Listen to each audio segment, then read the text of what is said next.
All right, let's get right into it. We are about to completely reframe how you think about procrastination. If you've ever felt stuck, you're about to learn how to get your brain's engine fired up and running again. You know the feeling, right? We have all been there. Your to-do list is staring you in the face, you know exactly what you need to do, but you just can't. And that little voice in your head kicks in, calling you lazy, undisciplined, you name it. But what if that voice is totally, completely wrong? That's the thing. The latest neuroscience shows that chronic procrastination, it's not a moral failing. It's an actual physical state, like a measurable traffic jam happening inside your head. It has nothing to do with willpower. It has everything to do with your brain's wiring.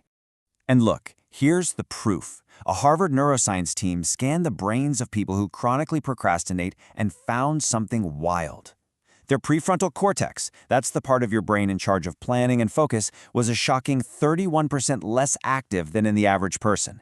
This isn't just a feeling, it's a hard fact. Your brain's command center is literally offline. So what's causing this massive shutdown?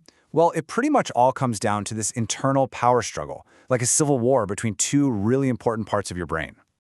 So here are the two sides of that war. On one side, you've got the prefrontal cortex, or the PFC. Just think of it as your brain's CEO. It's cool, logical, and it's thinking about the long game. But on the other side, that's the amygdala. It's the brain's super-sensitive fire alarm, and its only job is to scan for danger and just scream threat. So when your CEO, the PFC, tries to start a big or kind of scary task, the amygdala totally misreads the situation. It sees that pressure as a threat, and it pulls the emergency brake. It floods your system with anxiety and triggers you to do anything else, like scrolling on your phone or suddenly deciding you have to clean the whole kitchen. This state is what we call analysis paralysis. Your CEO has basically been locked out of the boardroom by a panicking security guard. Okay, so how do we get our CEO back in charge? Here's the thing. You can't fight that fire alarm head on. You have to be a little sneaky. So here are 4 super practical ways to trick that amygdala into chilling out. These 4 tactics are simple, but man, are they powerful. First up, the 2-minute ignition. Just starting for 2 minutes releases dopamine, which wakes up your PFC. Second, the shitty first draft rule.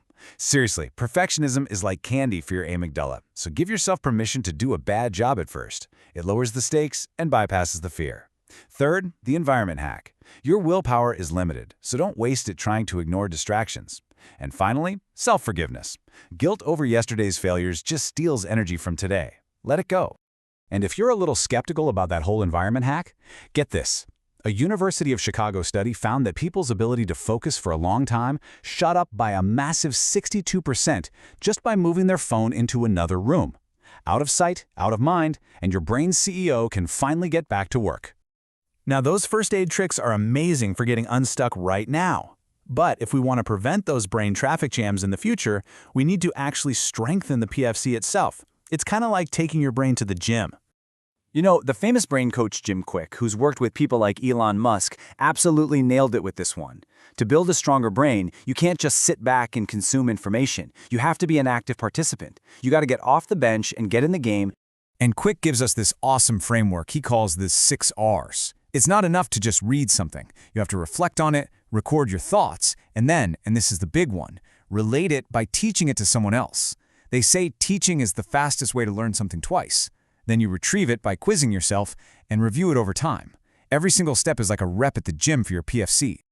Now, another really powerful workout for that CEO brain comes from how innovators like Elon Musk tackle these seemingly impossible problems. He doesn't just try to improve what's already there, he takes it all apart.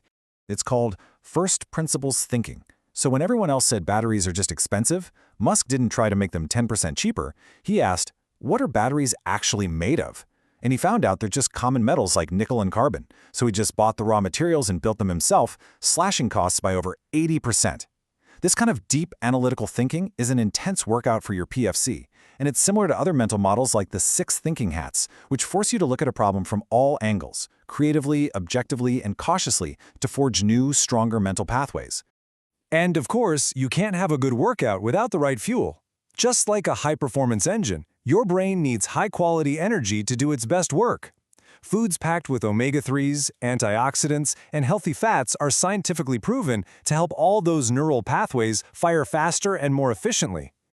So here's the most important takeaway of all this. When you consistently use these strategies, you're not just changing your habits, you are physically changing your brain.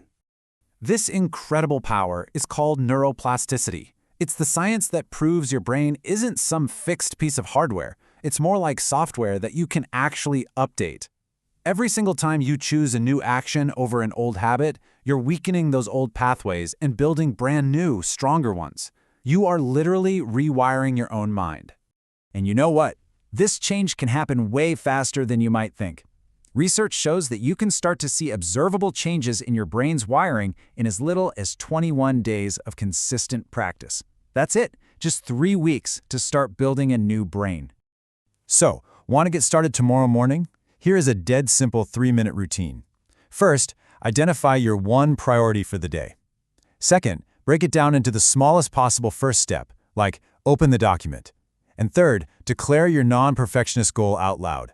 Say something like, "My only goal is to write one terrible first sentence." This simple routine is your daily neuroplasticity workout. You know, ultimately, this all comes down to a shift in how you see yourself.